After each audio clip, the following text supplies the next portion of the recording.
Hoje eu quero falar com vocês sobre um assunto que é muito delicado para todos nós, que é o assunto do sofrimento.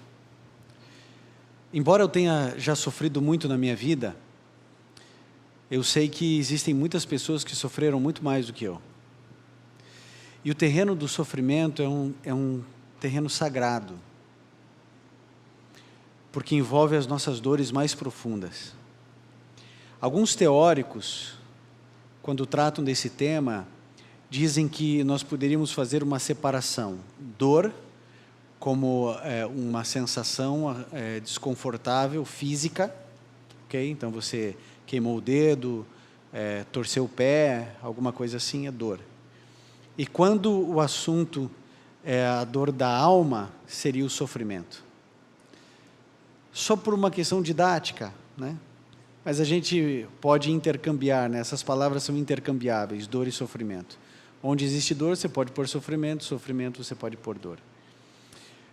Sabe, não é fácil, não é simples a gente viver as coisas que a gente vive. A gente passar por essas coisas todas. Não é fácil, não é simples. Porém, Deus nos ama e Ele sabe que nós sofremos. Ele conhece a nossa dor, conhece o nosso pesar, conhece a nossa angústia, e Ele quer aliviar a nossa dor. Uma vez, perceba, uma vez que a dor, ela é inevitável, o sofrimento é inevitável, você sempre sofreu e sempre vai sofrer até o último dia da sua vida, a gente precisa então aprender a sofrer.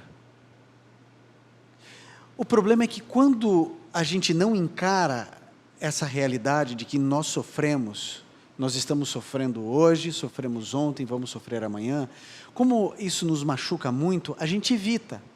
Então a gente foca nas coisas boas e sempre dizem isso para a gente. Olha, tem um pensamento positivo, tem um pensamento de gratidão, e está certo.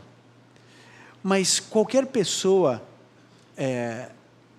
que queira ter uma vida mais tranquila precisa de planejamento, precisa de estratégias, precisa saber lidar com os embates da vida. Seja para você comprar um eletrodoméstico, seja para um casamento, seja para uma pós-graduação, e para a vida, a gente precisa pensar vida, pensar como é viver, como eu faço para viver, como eu me relaciono com a dor e com o sofrimento. Eu queria que você abrisse a sua Bíblia agora no livro de João, no capítulo 16, no verso 33. João 16, no verso 33. Porque a Bíblia, ela sempre nos dá pistas importantes para a compreensão da vida e como lidar com essa vida que Deus nos concedeu. João 16, 33 diz: Eu lhes disse estas coisas para que em mim vocês tenham paz. Neste mundo vocês terão aflições, contudo tenham bom ânimo, ou tenham ânimo, eu venci o mundo. Jesus Cristo, Ele não mentiu para ninguém. Ele disse, neste mundo vocês terão aflições. Ele declarou isso. Você vai ter dor. Ele não mentiu, Ele não enganou, Ele não disse assim, se você crer no meu nome, ou se você for batizado, ou se você devolver o dízimo, ou se você trouxer uma montanha de dinheiro. Jesus não disse nada disso. Jesus, Ele não prometeu para mim e para você um alívio imediato diante dos problemas e das angústias desse mundo. Ele disse, vocês vão ter aflições. Agora entenda, a aflição que Jesus Cristo está querendo dizer aqui, não é um boleto de uma conta de internet que veio 2 vezes no mesmo mês. Quando ele fala a respeito de aflição, ele está dizendo de um diagnóstico médico de uma criança de 4 anos com leucemia. Ele está dizendo de uma menina que aos 12 anos é levada por uma construção abandonada e violentada. Quando ele fala a respeito de aflição, ele está falando de pais assassinados por filhos, de dores profundas de alma. E Jesus Cristo, ele disse: vocês terão aflições. No entanto, ele não termina o verso que ele diz assim: mas tenham bom ânimo, eu venci o mundo. Quando a carga está pesada demais, e a gente não consegue mais suportar, a gente encontra Jesus dizendo assim: olha, venham a mim todos os que estão cansados e sobrecarregados, e eu vos aliviarei. Quando Jesus Cristo disse todos, ele me incluiu e incluiu você. Por isso ninguém precisa pensar em suicídio. Ninguém precisa pensar em desistir da vida. Porque Jesus Cristo disse: olha, venham todos os que estão cansados. Se você se sente sobrecarregado, eu vou aliviar o seu fardo. Agora, o problema nosso, sabe qual é? É que a gente não acredita em Jesus. A gente acredita no pastor, a gente acredita no padre, a gente acredita no bispo, no missionário, no apóstolo, a gente acredita no pequeno grupo, no G12, a gente acredita na corrente de oração, a gente acredita no jejum, a gente acredita em coisas que a gente pode tocar. Jesus Cristo disse: você tem que vir a mim, a Cristo. É por isso que você precisa entender que o cristianismo não é apenas você ensinar o que Cristo Jesus disse. Cristianismo é proclamar o Cristo vivo, solução para todas as mazelas da raça humana. Deus pode aliviar o seu cargo, a sua carga através de um pequeno grupo. O jejum é uma disciplina bíblica. São todas coisas boas. O problema é que a nossa fé, ela precisa estar depositada em Cristo, e não nessas coisas boas. Você precisa confiar em Cristo, para resolver os seus problemas, as suas dores, as suas angústias. Mais um texto eu gostaria de partilhar com você. O Salmo, bem no meio da Bíblia, o Salmo 30, verso 5. A Bíblia declara o seguinte: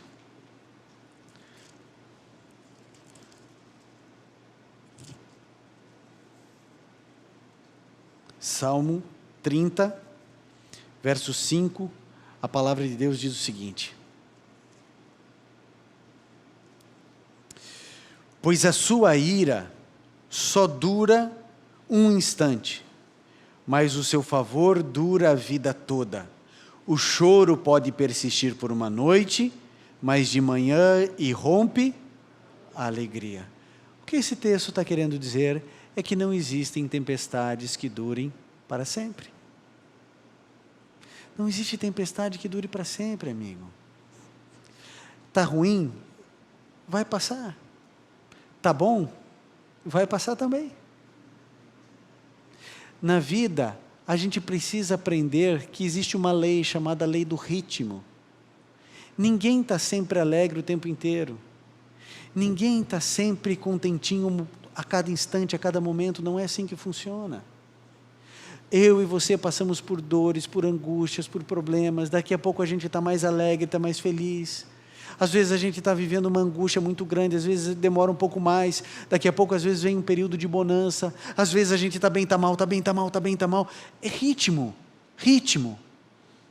Acontece comigo, acontece com você, aconteceu com pessoas que viveram no século passado e vai acontecer com pessoas que vão viver no próximo século, se Jesus não tiver voltado ainda. Então, eu preciso entender que eu vou sofrer.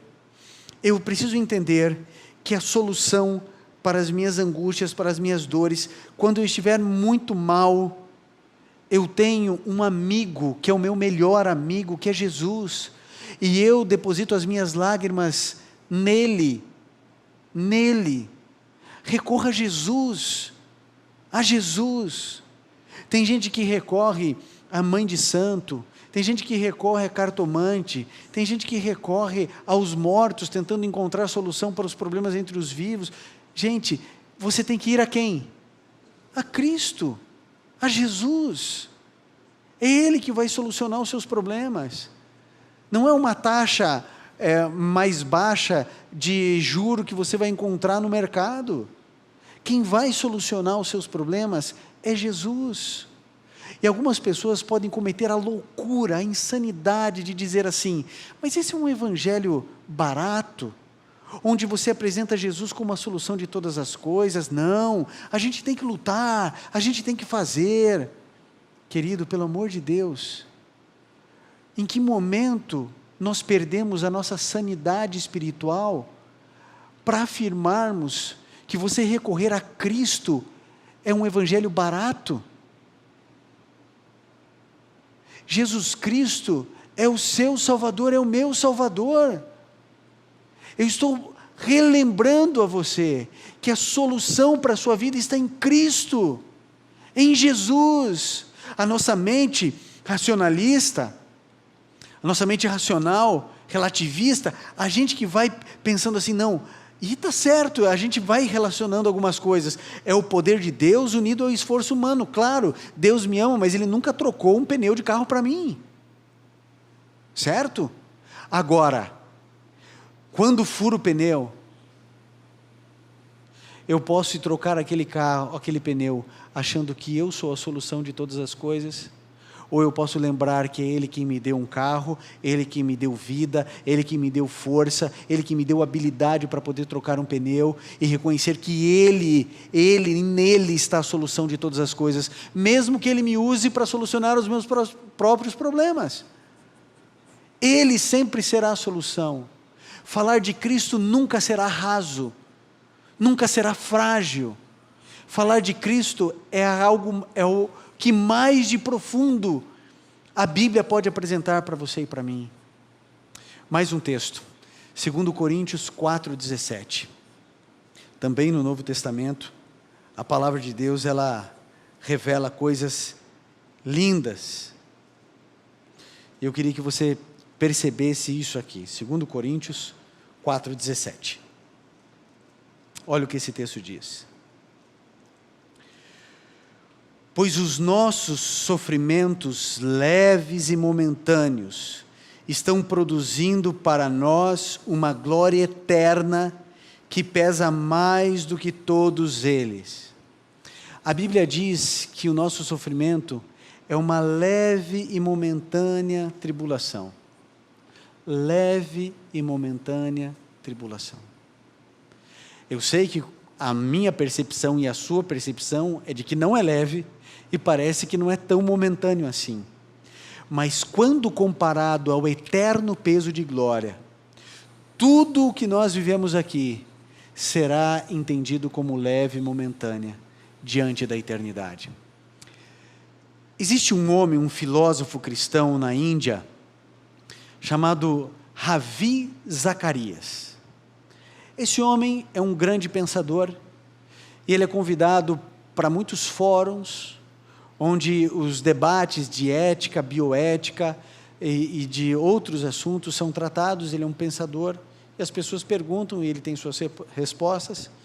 E um dia, em um desses debates, desses encontros, um rapaz se ergueu-se, foi até o microfone, e então ele disse assim: olha, eu queria que você imaginasse, Ravi, a seguinte situação. Você está na Segunda Guerra Mundial, existe um judeu, e de um lado existe um alemão, um soldado alemão do outro lado, e esse soldado alemão empunha a arma e vai atirar na cabeça desse judeu. Ele está a 3 metros do judeu. Aquele judeu, para aquele alemão, não tem nome. Para aquele alemão, aquele judeu é uma raça inferior. Ele se assemelha a animais, a bichos.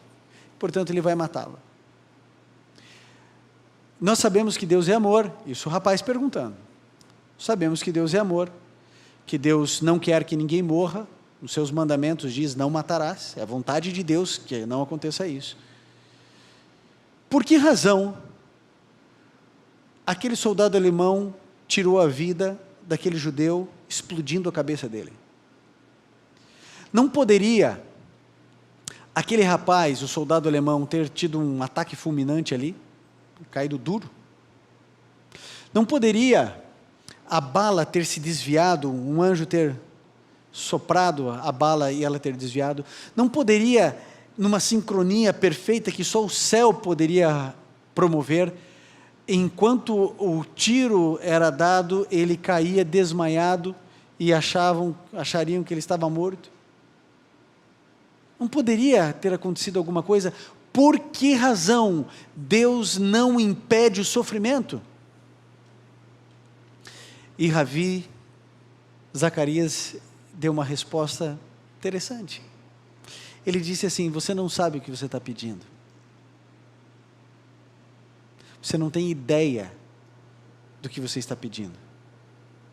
E ele explica. Ele disse assim: olha, o amor, ele só pode existir dentro da plataforma da liberdade. Ninguém pode obrigar o outro a amá-lo, não é? Os namorados aí que terminam o namoro, você não pode chegar para a menina e falar assim: você a partir de hoje vai me amar e acabou. Ele pode aprisioná-la, pode escravizá-la, mas ele não pode obrigar ninguém a amar, porque o amor, ele caminha na plataforma da liberdade. Logo, Deus é amor. Para que o amor exista, precisa existir liberdade.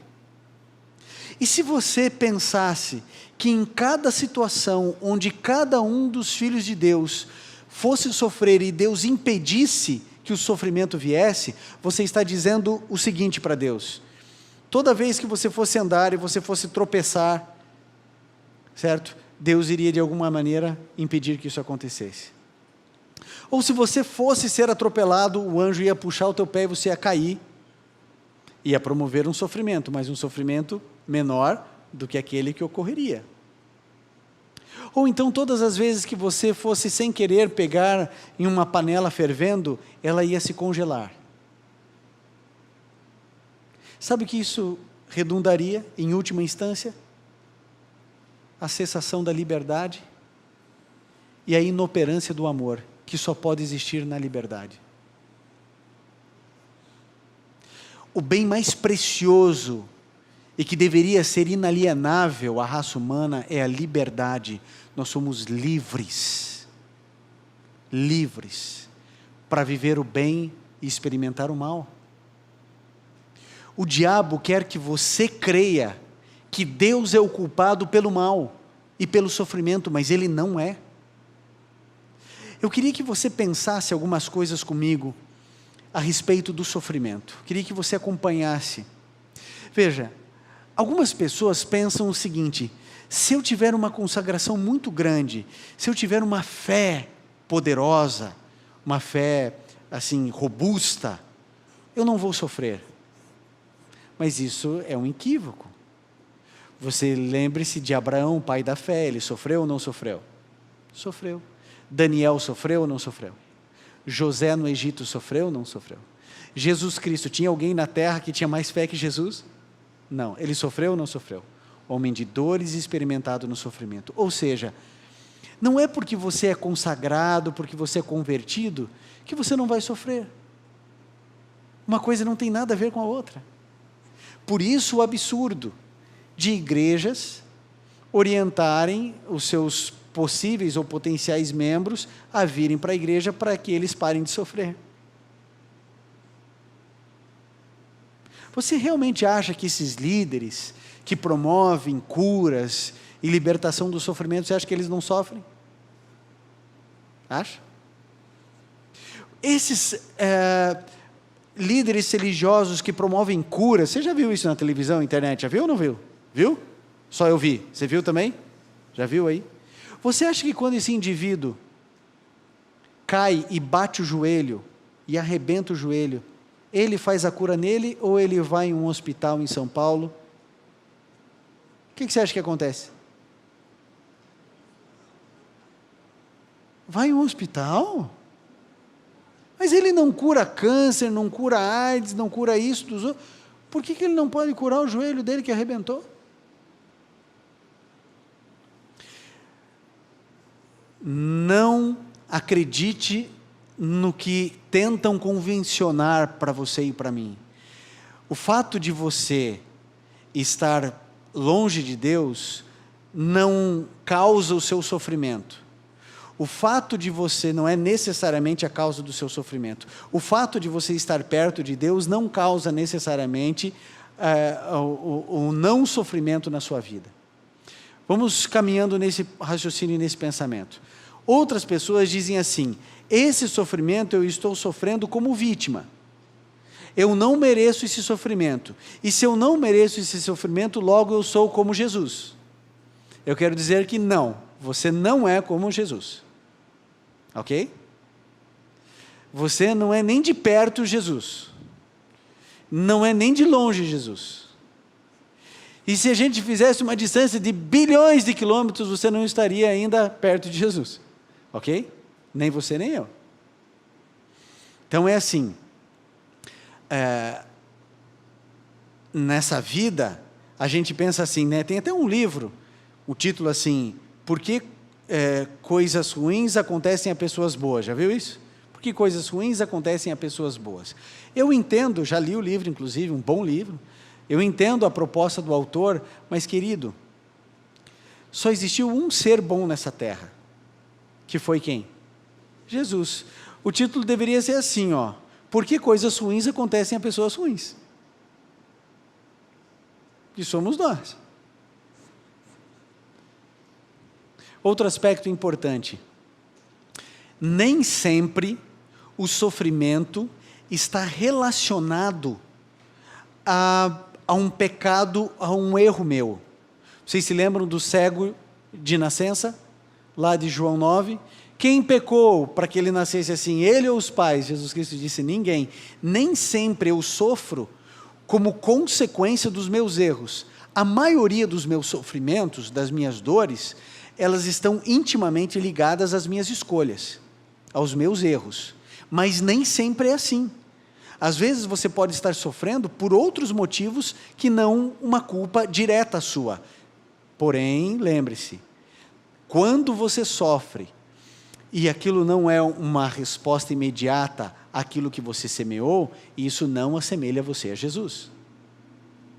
O sofrimento, ele tem um papel didático, vocês sabem disso, né? Isso acontece com os animaizinhos, né? Você coloca ali uma cerca com uma corrente elétrica ali para o boi, né? Quando ele passa, toca, né? Ele, opa, sai dali. Daqui a pouco ele vai, toca, opa, sai daqui. Daqui a pouco ele nem chega mais perto. Não é didático? É didático. Funciona assim com a gente também, né? A gente vai experimentando algumas coisas e vai se arrebentando, né? Vai caindo, capotando. E aí a gente cai de novo até a hora que a gente, opa. Embora o sofrimento tenha um papel didático, ele não deve ser procurado. Eu não devo ir atrás do sofrimento só porque ele ensina, só porque ele purifica. Por outro lado, o sofrimento não pode ser evitado, ou não deve ser evitado a todo custo. Porque o sofrimento, às vezes, é o melhor caminho a trilhar. Eu me lembro, que é uma ilustração clássica, né? Mas eu me lembro quando o Gabriel teve que tirar sangue, né, para fazer exame, ele já devia ter os seus 5 aninhos,